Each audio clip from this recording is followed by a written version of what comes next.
कहानी का ये तीसरा भाग देखने से पहले इसके पहले दोनों भाग अवश्य देखें। आवन्या को अभिराज ने वीआईपी रूम में शिफ्ट करवा दिया था। उसको ऐसे ही सोते सोते 5-6 घंटे हो चुके थे। अभिराज उसके पास से 1 मिनट के लिए भी नहीं हिला था। आवन्या बेड पर लेटे नींद में सोते सोते ही बड़बड़ा रही थी। मुझे मत मारो ताई जी, मुझे मत मारो ताऊ जी, गलती हो गई, अब ऐसा नहीं होगा। मम्मा मुझे बचा लो, पापा मुझे बचा लो, दादी मुझे बचा लो। वो सोते सोते भी डर रही थी। कभी वो अपनी दादी को पुकारने लगती थी। अभिराज ने उसका हाथ कस कर पकड़ लिया था। उसको ऐसी हालत में देखकर उसके दिल में एक अलग ही दर्द सा हो रहा था और उसके ताई और ताऊ जी पर गुस्सा भी बहुत आ रहा था। उसका खून खोल रहा था। अभिराज एक हाथ से उसका सिर सहला रहा था और एक हाथ से उसने उसका हाथ कस कर पकड़ रखा था। विहान और वंश भी केबिन के बाहर बैठे हुए थे। बीच बीच में वे रूम में आकर आवन्य की तबीयत के बारे में भी पूछते थे। अभिराज को परेशान देखकर विहान अभिराज को तसल्ली भी दे रहा था कि वे ठीक हो जाएगी, तो फिक्र मत कर। बीच बीच में कई बार डॉक्टर भी चेक कर चुकी थी। शाम के 5 बजे के करीब आवन्य ने आंखें खोली। विहान भी उस समय रूम में ही था। वंश बाहर बैठा हुआ था। उसने देखा तो वो हॉस्पिटल में थी। अभिराज उसके पास बैठा हुआ था और विहान उसके पास ही खड़ा हुआ था। अब अभिराज और विहान को देखकर उसे ज्यादा डर नहीं लगा। विहान में उसे अपना बड़ा भाई नजर आ रहा था और अभिराज से पता नहीं क्यों एक अपनेपन का एहसास हो रहा था। फिर उसकी नजर सामने दीवार पर लगी घड़ी पर गई तो वो घबरा गई। 5 बज गए थे। आज तो ताई जी ताऊ जी उसे मार डालेंगे और दादी दादी तो मेरा इंतजार कर रही होगी। ये सोचकर वो बिस्तर से उठने लगी तो अभिराज ने कहा, क्यों उठ रही हो? तबीयत खराब है तुम्हारी? लेटी रहो चुपचाप। अभिराज का इस तरह से प्यार से बात करना उसे अजीब भी लग रहा था। वो धीरे से बोली, दादी परेशान हो रही होंगी, मुझे घर जाना है।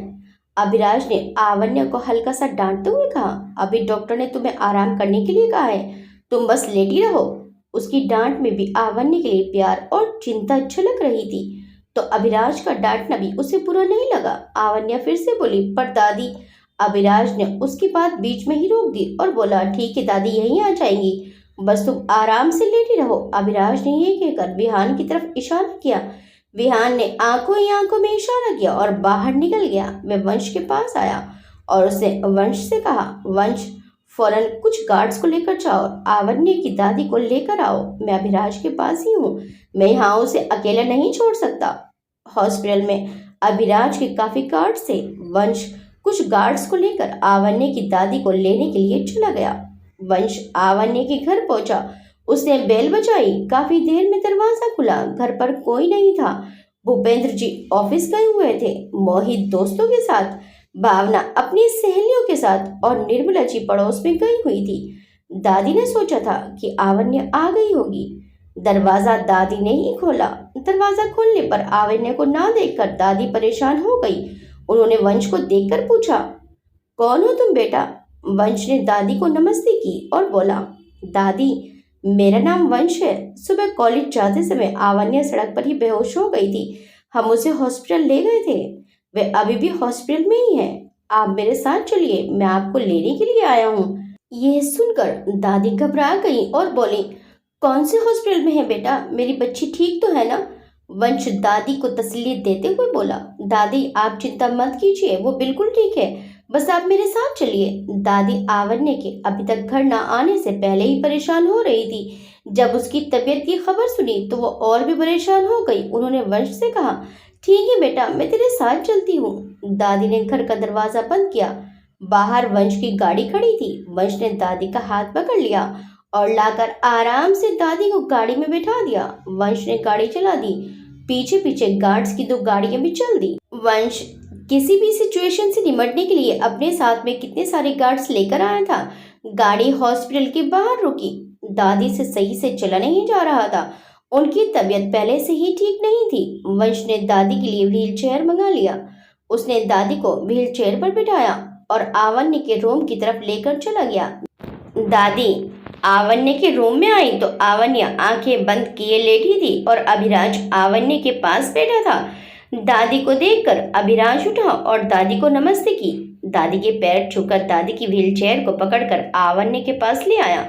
दादी ने आवन्य को देखा और उसके सिर पर हाथ फेरा और प्यार से बोली, आवी मेरी बच्ची कैसी है तू? आवन्य ने दादी की आवाज सुनकर आंखें खोली। वो दादी को देखकर खुश हो गई और हल्का सा मुस्कुराकर बोली, दादी आप यहाँ?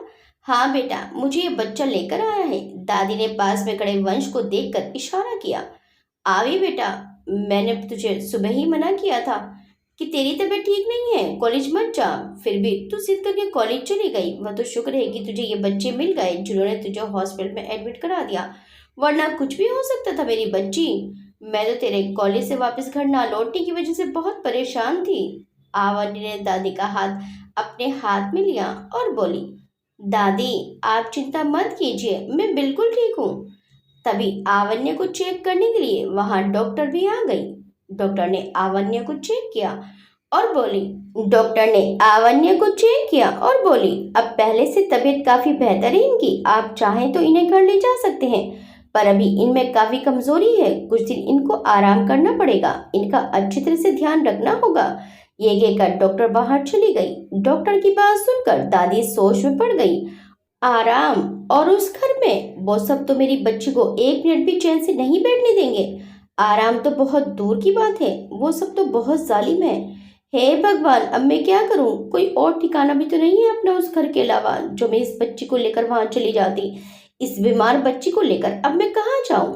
इधर आवन्य के पास खड़ा अभिराज भी सोच रहा था, उस घर में तो वो लोग आवन्य को चैन से रहने नहीं देंगे, क्योंकि रात को मैंने खुद अपनी आंखों से आवन्य के साथ उन लोगों का व्यवहार कैसा है देख लिया है। मैं आवन्य को उस घर में अब नहीं जाने दूंगा। दादी और अभिराज दोनों सोच रहे थे कि तभी रूम का गेट खुला तो देखा अभिराज की दादी अंदर आ रही थी। अभिराज उन्हें देखकर हैरान रह गया। अभिराज और विहान दोनों की आंखें खुली की खुली रह गई। दादी और यहाँ आवन्य की दादी प्रेमलता जी ने भी पलट कर देखा तो कुछ देर को तो वो देखती रह गई। उनके सामने उनकी बचपन की सहेली कादम्बरी देवी जी थी।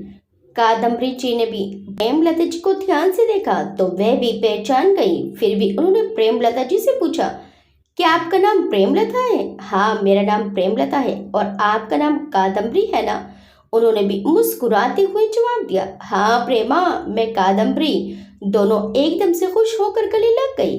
कादम्बरी जी भी खुश होकर बोली, प्रेमा, कितने बरसों बाद मिले हम दोनों। मैंने तो कभी सपने में भी नहीं सोचा था कि तुमसे इस जीवन में फिर से मुलाकात होगी। प्रेमा जी भी बोली, कादम्बी, मैंने भी सपने में नहीं सोचा था कि मैं तुमसे दोबारा मिलूंगी। दोनों एक दूसरे से मिलकर बहुत खुश थी। और इधर अभिराज, आवन्य, विहान और वंश एक दूसरे को देख रहे थे। अभिराज तो अपनी दादी को आंखें फाड़ फाड़ कर देख रहा था कि दादी यहाँ कैसे आ गई। कादम्बरी जी ने अभिराज को प्रेमलता जी से मिलाया। प्रेमा, ये मेरा पोता अभिराज, विराज का बेटा, और ये उसके दोस्त विहान और वंश, ये दोनों भी मेरे पोतों की तरह ही हैं। अभिराज ने आगे बढ़कर प्रेमलता जी के पांव छुए, फिर विहान और वंश ने भी उनके पांव छुए। प्रेमलता जी ने कहा, ये मेरी पोती है आवन्या, वीरेंद्र की बेटी। कादम्बरी जी आवन्या के पास आई तो आवन्या उठने लगी। कादम्बरी दादी ने उसे अपने हाथ से उठने से रोकते हुए कहा, अभी मत उठो बेटा, अभी तुम्हारी तबीयत ठीक नहीं है, लेटी रहो मेरी बच्ची। आवन्या ने लेटे लेटे ही नमस्ते की तो उन्होंने उसके सिर पर हाथ फेरा और आवन्या को बड़े प्यार से देखती हुई बोली, बड़ी प्यारी बच्ची है। फिर प्रेमलता दादी कादम्बरी दादी का हाथ पकड़ते हुए बोली, बहुत अच्छे बच्चे हैं। आज आवन्या की तबीयत खराब थी, सुबह से ही बुखार था। मैंने उसे कॉलेज जाने के लिए भी मना किया था, लेकिन ये नहीं मानी। कहने लगी कि दादी प्रैक्टिकल चल रहे हैं, जाना जरूरी है, और बुखार में ही कॉलेज चली गई। रास्ते में सड़क पर बेहोश हो गई तो इन बच्चों ने इसे हॉस्पिटल में एडमिट कराया और मुझे घर से लेकर आए। शुक्र है भगवान का, ये बच्चे मिल गए, वरना कुछ भी हो सकता था। कादम्बरी दादी ने भी प्रेमलता दादी के हाथ के ऊपर हाथ रख दिया। दोनों सहेलियां हाथ पकड़कर सोफे पर बैठ गई और बातें करने लगी। अभिराज, विहान और वंश, वो तीनों एक दूसरे को देख रहे थे। विहान अभिराज के पास आया और बोला, ऐसा लग रहा है ये दोनों मेले में बिछड़ गई थी। अभिराज बोला, वो तो ठीक है, लेकिन इस बात की खबर दादी को पता कैसे चली कि हम हॉस्पिटल में हैं? दादी ने हमारे बीच अपना जासूस छोड़ रखा है। यह दादी मुझ पर नजर रखना कभी नहीं छोड़ेंगी। ये मेरी जासूसी कराती हैं। कौन खबरीलाल है जो सारी खबरें दादी को दे रहा है? अभिराज और विहान ने एक साथ वंश को घूर कर देखा तो वंश ने अपनी नजरें इधर उधर कर ली और बोला, भाई जरा मैं अभी आ रहा हूँ, और ये कहकर रूम से भाग गया। अभिराज और विहान ने एक दूसरे की तरफ देखा और गर्दन हिलाई और दोनों अपने हाथ फोल्ड करके एक दूसरे से सटकर खड़े हो गए। अभिराज बोला, जो मैं सोच रहा हूँ तू भी वही सोच रहा है? तो विहान बोला, हाँ जो तू सोच रहा है मैं भी वही सोच रहा हूँ। दोनों ने एक साथ कहा, घर का बैधी लंका ढाए। फिर अभिराज बोला, आज तो गया बेटा तू। विहान बोला, आज तो नंबर ले लो इसका। आवन्या फिर से नींद के आगोश में चली गई थी। अभिराज और विहान दोनों दादी के पास बैठ गए और उन दोनों दादी की बातें सुनने लगे। प्रेमलता दादी कादम्बरी दादी से बोली, वीरेंद्र ने छोटी सी उम्र में ही बहुत तरक्की कर ली थी। उसके पास बस एक यही बच्ची थी, आवन्या। उसने अपनी मेहनत से एक कंपनी खड़ी कर ली थी। उसकी कंपनी बहुत अच्छी चल रही थी। अब से 11 साल पहले दिसंबर का महीना था। रात का समय था। वीरेंद्र और उसकी पत्नी सीमा दोनों किसी शादी से वापस आ रहे थे। आवन्या और मैं घर पर थे। कोहरा बहुत ज्यादा था। सड़क पर आते जाते वाहन भी नहीं दिखाई दे रहे थे। वीरेंद्र की गाड़ी सामने से आते एक वाहन से टकरा गई। 2 दिन तक सीमा और वीरेंद्र मौत से जूझते रहे। सीमा ने तो 2 दिन बाद अपने जीवन से हार मान ली और अपनी बच्ची को छोड़कर हमेशा हमेशा के लिए चली गई। वीरेंद्र की हालत भी खराब थी, लेकिन अपनी बच्ची की चिंता में वह अपनी मृत्यु से संघर्ष कर रहा था। जब उसे लगा कि वह अब नहीं बचेगा तो उसने मुझसे अपने वकील को बुलाने के लिए कहा। मैंने वकील को बुला लिया। मेरे बच्चे ने इस दुनिया से जाते जाते अपनी बच्ची के लिए इंतजाम कर दिया। उसने अपनी सारी जायदाद और कंपनी अपनी बेटी आवन्या के नाम लिखवा दी। उसने ये भी लिखवाया कि 22 साल की उम्र के बाद ही आवन्या शादी कर सकती है। इससे पहले उसकी शादी नहीं हो सकती, और अगर उसकी शादी हुई तो सारी प्रॉपर्टी ट्रस्ट में चली जाएगी। इसके अलावा उसने ये भी लिखवा दिया कि अगर उसकी पढ़ाई छूट गई तो वो इस प्रॉपर्टी की हकदार नहीं रहेगी। उसे अपनी पढ़ाई पूरी करनी होगी, तभी ये कंपनी और प्रॉपर्टी उसके नाम होगी। और जब तक सब कुछ आवन्या के नाम नहीं हो जाता तब तक इस प्रॉपर्टी की और कंपनी की देखभाल उसके ताऊजी करेंगे और उन्हें हर महीने एक निश्चित राशि कंपनी से दी जाएगी। ये बताते बताते प्रेमलता जी रोने लगी। अपने वकील को सब कुछ लिखवाने के कुछ घंटे बाद ही मेरा बच्चा इस दुनिया से चला गया और मेरी बच्ची आवन्या अनाथ हो गई। जिस घर में हम रह रहे हैं वो घर भी आवन्या के ही नाम है, और एक घर जिसमें वीरेंद्र रहता था उसे भूपेंद्र ने किराए पर उठा रखा है, क्योंकि वह उसे अभी बेच नहीं सकता। आवे के 22 साल का होते ही वो उस घर को बेच देगा। ये सब तो ठीक था, चलो कोई बात नहीं, पर मेरी बच्ची आवे के ऊपर इतना जुल्म करते हैं भूपेंद्र, उसकी घरवाली और दोनों बच्चे, कि मेरा दिल छलनी छलनी हो गया है। मुझे तो शर्म आती है उसे अपना बेटा कहने में भी। एक मासूम बच्ची पर कोई इतना अत्याचार कैसे कर सकता है? मैं बेबस होकर सब देखती रहती हूँ। आवन्या का ही सब कुछ है और उसी की ही घर में औकात एक नौकरानी से ज्यादा नहीं है। पूरे घर का काम इस बच्ची से ही करवाते हैं। ऊपर से गालियां पड़ती हैं पूरे दिन। दोनों मियाँ बीवी मारपीट तक करते हैं मेरी बच्ची के साथ। मुझसे अब ये सब कुछ नहीं देखा जाता। इसको ऐसे छोड़कर मैं मर भी नहीं सकती। मैं मर गई तो मेरी बच्ची का क्या होगा? यही चिंता बस दिन रात मुझे खाई जाती है। मुझे इन लोगों पर बिल्कुल भरोसा नहीं है। आवन्या के 22 साल की होते ही ये उसकी शादी कर देंगे और सारी प्रॉपर्टी अपने नाम करा लेंगे। आवन्या के 22 साल पूरे होने में बस 3 महीने बाकी हैं। आवन्या से शादी के लिए इन्होंने एक नालायक लड़के को ढूंढा है। वो मुझे एक फुटी आंख नहीं पाता। इतनी अच्छी बच्ची है आवन्या। अगर इसकी शादी उस नालायक लड़के से हो गई तो इसकी जिंदगी बर्बाद हो जाएगी। बहुत ही बदतमीज लड़का है। मैं अपनी आवी की शादी उससे कभी नहीं होने दूंगी। अब कहाँ से ढूंढूं मैं कोई अच्छा सा लड़का उसके लिए? मुझसे तो अब चला फिरा भी नहीं जाता। मैं बेबस और लाचार हो गई हूँ। ये कहते कहते प्रेमलता दादी जी रोने लगी। आज प्रेमा दादी के बरसों से सीने में दबा दर्द अपनी सहेली को देखते ही बाहर आ गया। वहीं अभिराज ने भी प्रेमा दादी की सारी बातें सुन ली थी, और जैसे जैसे वे बातें सुन रहा था उसके चेहरे के एक्सप्रेशन भी चेंज हो रहे थे। उसकी आंखों में खून उतर रहा था। उसने अपनी मुठ्ठियां भींच ली थी। उसे इस टाइम इतना गुस्सा आ रहा था कि अगर इस समय आवन्या के ताई और ताऊ सामने होते तो वो उनको फांसी पर लटका देता। अविराज अपनी ही सोच में गुम था। कादम्बरी दादी ने प्रेमा दादी को अपनी बाहों में भर लिया और उनके आंसू पोंछे और बोली, तू चिंता क्यों करती है? तेरी बहन है ना अभी जिंदा, तू देख दी जा मैं क्या करती हूँ। सबसे पहले तो सुन, मुझे आवान्या पसंद है और मैं इसे अपनी बहू बनाना चाहती हूँ, अपने अभिराज की दुल्हन। बोल, तुझे ये रिश्ता पसंद है? हेमलता जी हैरानी से कादम्बरी जी के चेहरे को देखने लगी और वहीं अभिराज के कानों में जैसे ही दादी की ये बात पड़ी, उसका ध्यान टूटा। उसका गुस्सा दादी की बात सुनकर एकदम से भाग गया। उसने विहान की तरफ देखा।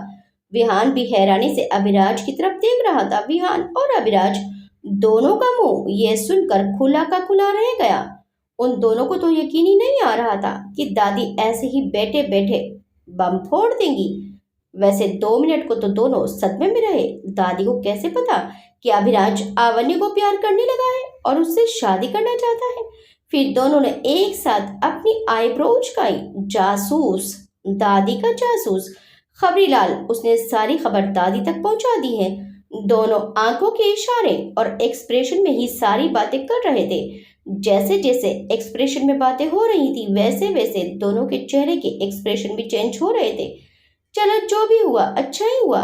फिर उसके बाद दोनों के चेहरे पर एक टेढ़ी स्माइल आ गई। दोनों एक दूसरे को देखकर मुस्कुराने लगे और अभिराज का दिल तो खुशी के मारे झूमने लगा। इस खबर से उसका रोम रोम रोमांचित हो उठा। उसकी दादी ने आज उसे बहुत खुश कर दिया। ये खबर सुनाकर विहान ने जब उसको इतना खुश होते देखा तो इशारे में ही कहा, वाह बेटा, तेरी तो भगवान ने बहुत जल्दी सुन ली। हम सीनियर पीछे रह गए और तू जूनियर होकर हमसे आगे निकल गया। तो अभिराज ने थोड़ा सीधे बैठकर अपनी शर्ट के कॉलर को पकड़कर ऊपर किया और हाथ के इशारों में ही कहा, हम हैं, बाकी पानी कम है। उन दोनों की दादी के पास बैठे बैठे ही इशारों में खिचड़ी पक रही थी। इधर प्रेमलता दादी खुश होकर बोली, इससे अच्छी बात और क्या हो सकती है? तेरे हाथ में इसका हाथ देकर तो मैं चैन से मर सकूंगी। बस तो फिर आवन्या आज से मेरी बच्ची है और अब मैं अपनी बहू को उस घर में नहीं भेजूंगी और साथ ही तुझे भी। तू भी अब से मेरे साथ रहेगी। दादी ने विहान की तरफ देखा और बोली, विहान जाओ, वंश को भेजकर प्रेमा का सामान मंगवाओ और अभिराज आवन्या को घर ले जाने की तैयारी करो। आवन्या और प्रेमा अब दोनों मेरे साथ रहेंगी। जी दादी। ये कहकर विहान वंश को दादी का ऑर्डर देने के लिए रूम से बाहर निकल गया। अभी अभिराज का दिल खुशी से नाच रहा था। उसका दिल एक परिंदा बनकर आसमान की सैर कर रहा था। तभी दादी के ये शब्द सुनकर कि आवन्या मेरे साथ रहेगी, उसका परिंदा दिल आकाश से जमीन पर आ पड़ा, क्योंकि उसे याद आ गया कि वह तो दादी के साथ ही नहीं रहता। दादी के बहुत बार बुलाने पर जाता है और अब आवन्या दादी के साथ रहेगी तो अब किस मुंह से दादी के साथ रहने के लिए कहेगा? अब उसको आवन्या से भी दूर रहना पड़ेगा। पर आवन्या को देखे बिना तो उसे चैन नहीं मिलता। अगर आवन्या के साथ रहना है तो कोई ना कोई तिकड़म भिड़ानी पड़ेगी। दादी बहुत तेज है, समझ जाएंगी कि आवन्या की वजह से मैं उनके साथ रहना चाहता हूँ। यार, कोई ना कोई रास्ता तो निकालना पड़ेगा। अभिराज ये सब कुछ सोच ही रहा था कि विहान वंश को ऑर्डर देकर अंदर आ गया। उसने देखा कि अभिराज कुछ गहरी सोच में है। वो अभिराज के पास बैठ गया और उसके कंधे पर हाथ रखा और धीरे से बोला, क्या सोच रहा है बेटा? यही कि दादी के साथ रहने के लिए क्या तिकड़म बिड़ाऊं? कितना बोलता था मैं कि चल दादी के साथ ही रहेंगे, तब तो दूर दूर भागता था। दादी से दूर रहना था बस तुझे तो। मेरे 100 बार कहने पर भी दादी से मिलने नहीं चाहता था और अब इस मजनू को दादी के पास ही रहना है। अविराज ने विहान को घूर कर देखा और बोला, तुझे कैसे पता चला कि अब मैं यही सोच रहा हूँ? बेटा, तेरे दिल में क्या चल रहा है इस टाइम सब पता है मुझे, क्योंकि इस आशिकी के मैदान में मैं तेरा सीनियर हूँ और तू मेरा जूनियर। अब चल, वंश भी आने वाला होगा दादी का सामान लेकर। अभिराज बोला, ओए, वैसे वो यहाँ क्यों आएगा दादी का सामान लेकर? दादी तो बंगले ही जाने वाली है, तो तू उसे फोन करके बोल कि वे बंगले में ही पहुंच जाए। हम भी वहीं पहुंच रहे हैं थोड़ी देर में। विहान अपना मोबाइल निकालते हुए बोला, ठीक है, मैं अभी उसे फोन करके बोलता हूँ। विहान वंश को फोन करने के लिए रूम से बाहर चला गया। दोनों दादी अपनी बातों में लगी हुई थी। अभिराज दोनों दादी की शर्म करके चुपचाप बैठा था, नहीं तो उसका दिल तो आवन्य के पास ही बैठने को कर रहा था। अभिराज आवन्य की तरफ ही देखे जा रहा था, जो अभी भी गहरी नींद में सो रही थी और एक मासूम सी बच्ची लग रही थी। अब अभिराज को आवन्य के बारे में सब कुछ पता चल गया था। वे मन ही मन सोचने लगा, कल रात से अब तक कितनी कमजोर हो गई है मेरी आवी। चेहरा भी पीला पड़ गया है। मेरी आवी ने कितना अत्याचार सहा है, कितना जुल्म किया है इन लोगों ने मेरी आवी पर। इसके ऊपर किए गए एक एक जुल्म का बदला लिया जाएगा, किसी को नहीं छोड़ूंगा।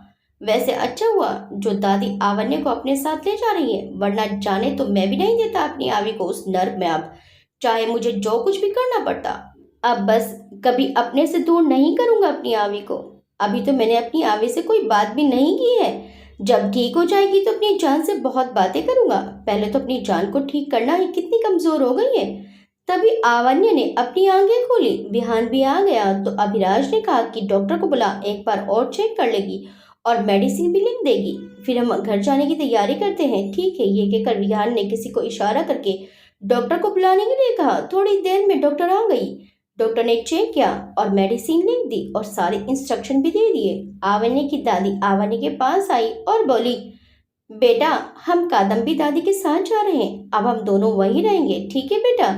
आवन्य ने हाँ में सिर हिला दिया, क्योंकि अभी वो बस नींद सी ही में थी और उसने दोनों दादी की आपस में हुई बातचीत भी नहीं सुनी थी। विहान ने दोनों दादी से कहा, दादी आप बाहर चलकर गाड़ी में बैठिए, हम आवन्य को लेकर आते हैं। आवन्य की दादी व्हील चेयर पर बैठ गई। विहान ने एक गार्ड को इशारा किया तो वह प्रेमा दादी को लेकर चलने लगा और कादम्बरी दादी उनके साथ साथ चलने लगी।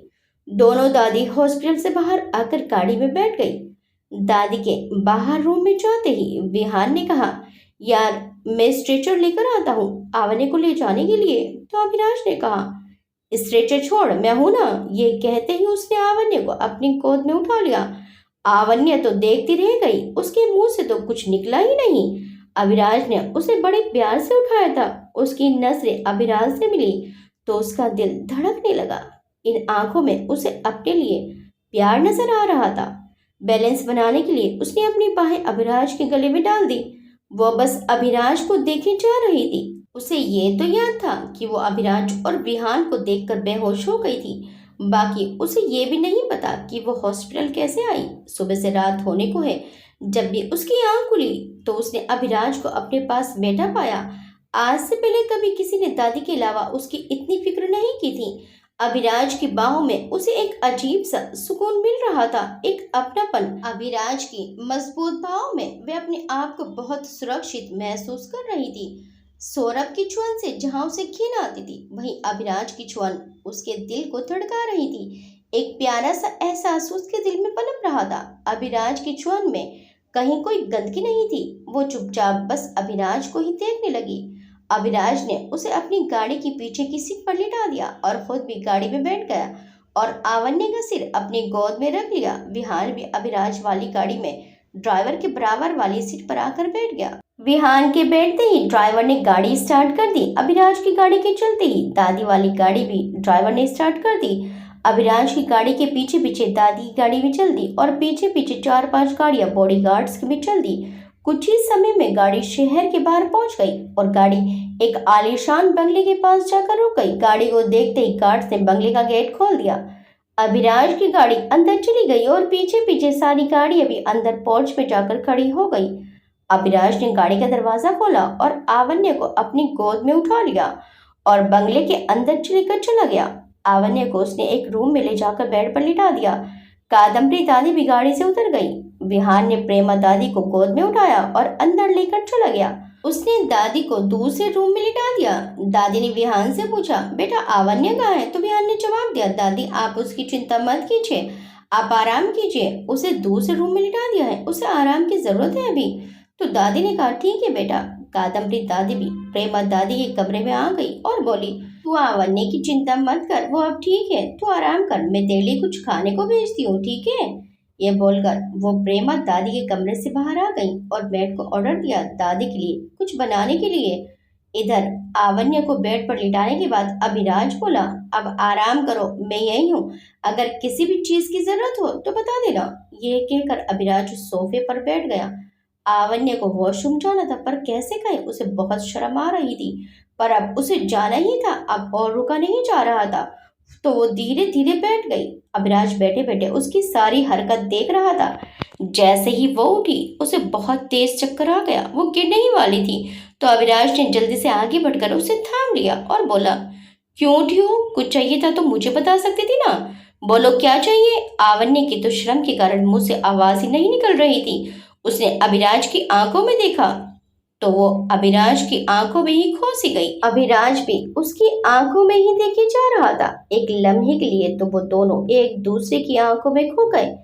फिर अभिराज ने कहा, बोलो ना क्यों उठी थी? क्या चाहिए था? पानी चाहिए? आवन्य ने ना में गर्दन हिला दी। अभिराज ने उससे फिर पूछा, तो फिर क्या चाहिए? उसने अपनी नजरें जल्दी से नीचे कर ली और हकलाते हुए बोली, वो मुझे वॉशरूम, बस इतनी सी बात। ये कहकर अभिराज ने उसे फिर से गोद में उठाया और वॉशरूम में ले जाकर खड़ा कर दिया और बोला, चलो जल्दी से कर लो, मैं यहीं खड़ा हूँ। आवन्य का ये सुनते ही चेहरा फक पड़ गया। उसके होश उड़ गए ये सुनते ही। वैसे भी अभिराज हमेशा लड़कियों से दूर रहा और बहन कोई थी नहीं, तो उसे पता नहीं था कि लड़कियों को कैसे ट्रीट किया जाता है। आवन्य ने अब अभिराज को घूर कर देखा। अभिराज ने देखा कि आवन्य उसे घूर रही है तो मासूम सा चेहरा बनाकर बोला, ऐसे घूर क्यों रही हो मुझे? तुम्हें चक्कर आ रहे हैं ना? अगर गिर गई तो? अभिराज की बात सुनकर आवन्य उसको और घूरने लगी और घूरते हुए बोली, अब मैं ठीक हूँ, नहीं गिरूंगी। आप बाहर जाइए, पहले जाइए। अभिराज ने कहा, अच्छा ठीक है, मैं बाहर ही खड़ा हूँ, फ्रेश होते ही मुझे आवाज लगा लेना, ठीक है? मैं आ जाऊंगा। आवन्य ने बुरा सा मुंह बनाया और अपने मन में बोली, हे भगवान, ये पागल है क्या? वॉशरूम में भी मुझे अकेला नहीं छोड़ना चाहता। इसका बस चले तो ये तो छोटे बच्चे की तरह गोद में ही बिठाकर करवा दे। आवन्या फ्रेश होकर वॉशरूम से बाहर आने लगी तो अभिराज वॉशरूम के बाहर ही खड़ा था। अभिराज ने देखा कि आवन्या बाहर आ रही है तो उसने आवन्या को फिर से गोद में उठा लिया और बेड पर लिटा दिया। आवन्या हैरत से उसे देख रही थी कि ये लड़का मेरी कितनी केयर कर रहा है। आवन्या को बेड पर लिटाकर अभिराज उससे बोला, मैं तुम्हारे लिए कुछ खाने के लिए बोल कर आता हूँ और बिल्कुल भी हिलना मत, ऐसे ही लेटी रहना, अभी तुम्हें बहुत आराम की जरूरत है। आवन्या तो हैरानी से मुंह खोले आंखें फाड़ फाड़ कर उसे देख रही थी। उसकी जिंदगी में पहली बार कोई उसकी इतनी केयर कर रहा था। नहीं तो ताऊ जी के यहाँ तो बुखार में भी उसे काम करना पड़ता था और ऊपर से जरा सा काम गलत होते ही उसे गालियां और मार भी पड़ती थी। ये कहकर वे कमरे से बाहर चला गया। आवन्य ने एक लंबी सांस ली और बोली, चला गया। वह सोचने लगी, ये तो मुझे फटाक से बात बात पर गोद में ऐसे उठा लेता है जैसे कि मैं कोई गुड़िया हूँ। अविनाश के कमरे से बाहर जाते ही दादी आवन्य के पास आ गई और उसके पास आकर बैठ गई। उसके माथे पर हाथ रख कर देखा तो अब बुखार नहीं था। फिर सर पर हाथ फेरते हुए बोली, बेटा, मैं तुम्हारी दादी की बचपन की सहेली हूँ। हम दोनों एक ही शहर में एक ही मोहल्ले में रहते थे। मैं भी तेरी दादी की तरह ही हूँ। किसी भी चीज की जरूरत हो तो झिझकना मत, अपनी दादी समझकर फौरन बता देना। यहाँ तुम्हें किसी भी चीज की कोई परेशानी नहीं होगी। इसे अपना ही घर समझना। अभी तुम में बहुत कमजोरी है, डॉक्टर ने तुम्हें आराम करने के लिए बोला है, तुम आराम करो। आवन्य ने हाँ में सिर हिला दिया। दादी ने फिर उसके हाथ पर अपना हाथ रखा और बोली, मैं तुम्हारे खाने के लिए कुछ भेजती हूँ। ये बोलकर वो भी कमरे से चली गई। आवन्या अपनी आंखें बंद करके लेट गई। आज दादी के अलावा भी कोई और उससे प्यार से बात कर रहा था। पहले अभिराज उसका इतना ख्याल रख रहा है, अब दादी भी उसे प्यार करके गई है। उसे आज बहुत अच्छा लग रहा था। दादी मेड से आवन्य के लिए फ्रूट्स काटने के लिए बोलने आई तो दादी ने देखा कि किचन टेबल पर अभिराज बैठा हुआ है और मेड फ्रूट्स काट रही है। दादी अभिराज के पास आई और बोली, तू किचन में क्या कर रहा है और ये फ्रूट्स किसके लिए कटवाए जा रहे हैं? तो अभिराज हकलाते हुए बोला, वो दादी, वो दादी। दादी अभिराज के सिर पर हल्का सा हाथ मारते हुए बोली, आवन्य के लिए ही ना? तो वो क्या कर रहा है? सही से बोल।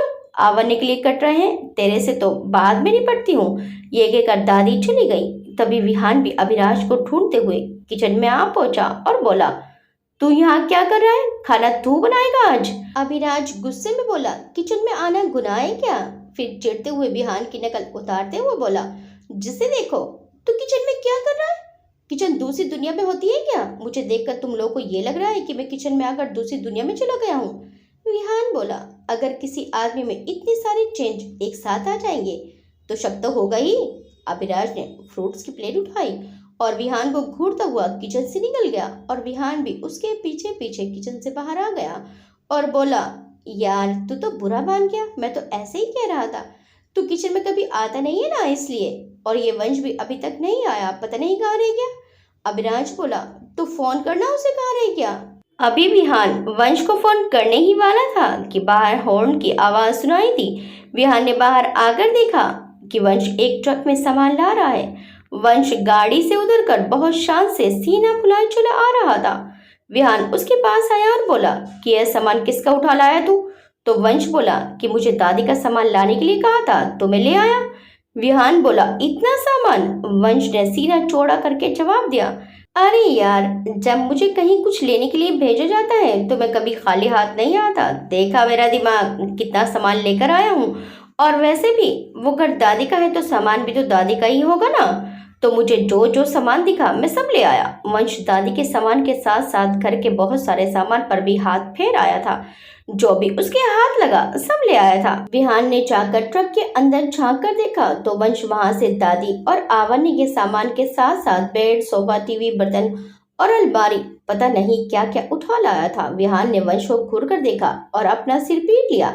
उधर अभिराज फ्रूट्स की प्लेट लेकर आवान्य के कमरे में गया और आवान्य से बोला, चलो थोड़ा बैठ जाओ और ये खाओ। आवान्य धीरे से उठकर बैठ गई तो अभिराज ने एक तकिया उसकी कमर के पीछे लगा दिया और बेड के पीछे उसकी टेप लगा दी और आवान्य को अपने हाथों से फल खिलाने लगा। तो आवान्य ने कहा, मैं खुद खा लूंगी, और प्लेट अभिराज के हाथ से ले ली। अभिराज ने उसकी तरफ देखा और मन में सोचा, कितनी मासूम है मेरी आवी, बिल्कुल एक मासूम बच्चे की तरह। मैं अपनी आवी को दुनिया की तमाम खुशियां दूंगा, उसे इतना प्यार दूंगा कि वो सब कुछ भूल जाएगी। वो आवी को फल खाते देख रहा था। वो बस चुपचाप सिर झुकाए खा रही थी। फिर अभिराज बोला, सारे खाने हैं, प्लेट खाली होनी चाहिए, कुछ भी नहीं बचना चाहिए। तुम खाओ, मैं अभी आता हूँ। आवान्य ने हाँ में सिर हिला दिया और अभिराज रूम से बाहर चला गया। वो बाहर आया तो उसने इतना सारा सामान देखा तो विहान से पूछा, ये क्या है? विहान ने जवाब दिया कि दादी और आवान्य का सामान लेने गया था, घर का सारा सामान उठा लाया। अभिराज का भी दिमाग घूम गया। तभी सामने से तरुण की गाड़ी भी आते दिखाई दी। वह भी ऑफिस से सीधा बंगले पर ही आ गया था क्योंकि दिन भर फोन करके उसने सारी अपडेट ले ली थी और उसे पता चल गया था कि अब सब बंगले पर ही है। वह अपनी गाड़ी पोर्च में खड़ी करके अभिराज और विहान के पास आया। वंश भी उनके पास ही आकर खड़ा हो गया। तभी अभिराज और विहान ने एक दूसरे को आंखों ही आंखों में इशारा किया और अभिराज ने कहा, चलो अंदर मेरे कमरे में चलो, तुम दोनों से जरूरी बात करनी है। तरुण और वंश को लेकर अभिराज और विहान अभिराज के कमरे में आ गए। अपने कमरे में आते ही अभिराज ने कमरे का गेट लॉक कर दिया और अभिराज और विहान दोनों ने अपनी शर्ट की स्लीव्स के बटन खोले और स्लीव्स ऊपर को फोल्ड कर ली। अभिराज और विहान तरुण और वंश के सामने अपने हाथ फोल्ड करके खड़े हो गए और बोले, अब तुम दोनों ये बताओ, तुम दोनों में से दादी का खबरीलाल कौन है? ये सुनते ही तरुण और वंश दोनों घबरा गए। तरुण घबरा कर बोला, यार मैं नहीं हूँ दादी का खबरीलाल, मैंने दादी को कोई खबर नहीं दी, चाहे जैसी कसम खिलवा लो। सच में यार, आवान्य भाभी की कसम, मैंने कुछ नहीं किया। अभिराज ने उसे घूर कर देखा और बोला, अगर तूने मेरी आवान्य की झूठी कसम खाई होगी तो देख लेना मैं तेरा क्या करूंगा। मेरी कसम झूठी खा ले चलेगा, लेकिन मेरी आवान्य की कसम अगर तूने झूठी खाई होगी तो मैं तुझे उल्टा लटका कर मारूंगा। तरुण की सिट्टी पिट्टी गुम हो गई। वे जल्दी से डरते हुए बोला, भाई मैंने भाभी की झूठी कसम नहीं खाई, सच में मैं सच बोल रहा हूँ, मैंने दादी को कोई खबर नहीं दी। अभिराज और विहान ने उसे घूर कर देखा और ऊपर से नीचे तक एक नजर डाली।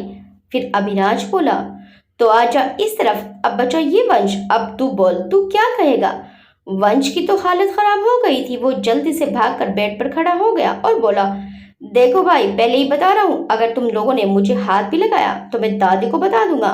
मुझसे तो दादी ने ही कहा था, तेरी हर बात को बताने के लिए दादी ने मुझे धमकी दी थी। अगर मैंने तेरी सारी बातें उनको ना बताई तो वो मुझे कमरे में बंद करके मारेगी। फिर मैं क्या करता? रोजाना की सारी डिटेल दादी को देनी पड़ती थी मुझे। तीनों ने एक साथ कहा, गद्दार, हम तुझे हाथ नहीं पैर लगाएंगे खबरीलाल। और तीनों ने बेड को घेरते हुए अपनी अपनी पोजीशन ले ली। वंश ने कुछ करने से पहले ही चिल्लाना शुरू कर दिया, दादी बचा लो, इन जानवरों से मुझे दादी बचा लो। वंश इधर उधर से निकलने की कोशिश करने लगा पर तीनों उसे बेड पर से निकलने नहीं दे रहे थे। वंश किसी भी तरह से भागने की फिराक में था। वो भागकर दादी के पास जाना चाह रहा था क्योंकि इस समय दादी ही इन तीनों से उसे बचा सकती थी, पर तीनों ने उसे भागने नहीं दिया। विहान ने आगे बढ़कर उसे दबोच लिया और फिर अभिराज और तरुण भी आ गए और उन चारों की गुत्थम गुत्था होने लगी। तीनों ने मिलकर वंश पर अपना हाथ साफ किया। आज तो उन तीनों ने वंश का नंबर ले लिया।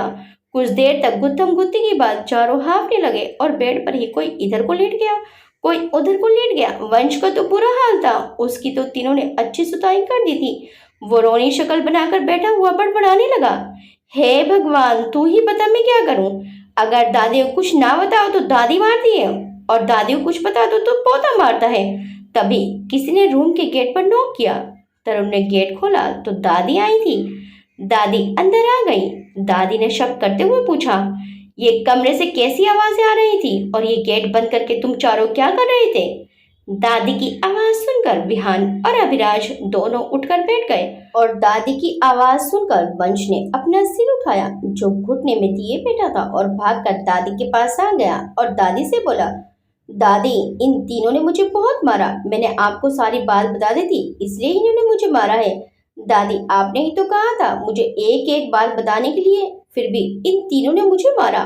दादी ने वंश के गाल पर हाथ फेरा और बोली, तू ही तो मेरा सबसे अच्छा बच्चा है, मेरा सारा कहा मानता है। तुम लोगों ने इसे क्यों मारा? मैंने ही कहा था इसको सब कुछ बताने के लिए। फिर दादी वंश के सिर पर हाथ फेर कर बोली, अब जब इन्होंने तुझे मारा है तो तू इनके साथ मत रहना, तू आज से मेरे साथ यहीं रहेगा और ये तीनों फ्लैट में रहेंगे। दादी ने उन तीनों की तरफ देखा और बोली, तुम अब तक यहीं हो, चलो अपने फ्लैट में जाओ। यहाँ क्या कर रहे हो अभी तक? अब तक तो चले जाने चाहिए था तुम्हें, क्यों नहीं गए अब तक? दादी की बात सुनकर अभिराज के होश उड़ गए। दादी उसे यहाँ से जाने के लिए कह रही थी। अभिराज उठकर दादी के पास आया। अभिराज को पास आते देखकर वंश दादी के पीछे छुप गया।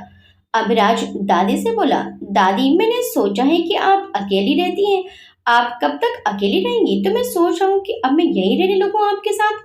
ठीक है ना दादी? दादी ने मुंह बनाकर कहा, अब तक तो तुझे मेरे अकेले रहने की चिंता हुई नहीं, तो आज कैसे होने लगी? रहने दे, मुझे नहीं रखना तुझे अपने पास। मेरे पास अब मेरी आवन्या और मेरी सहेली भी आ गई है और वंश भी मेरे पास ही रहेगा। अब मुझे तेरी जरूरत नहीं है, तू जा अपने फ्लैट में और इन दोस्तों को भी लेता जा।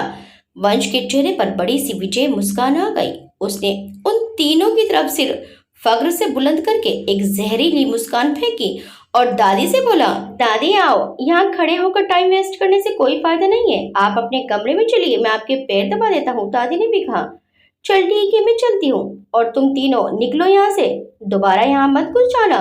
ये कहकर दादी पलट गई और रूम से बाहर जाने लगी। वंश भी उनके पीछे पीछे जाने लगा। वंश ने जाते जाते झटके से सर घुमाकर उन तीनों की तरफ देखा और उन तीनों की तरफ मुंह बनाकर झटके से अपना सिर फिर से आगे कर लिया और दादी को साथ लेकर उनके रूम से चला गया।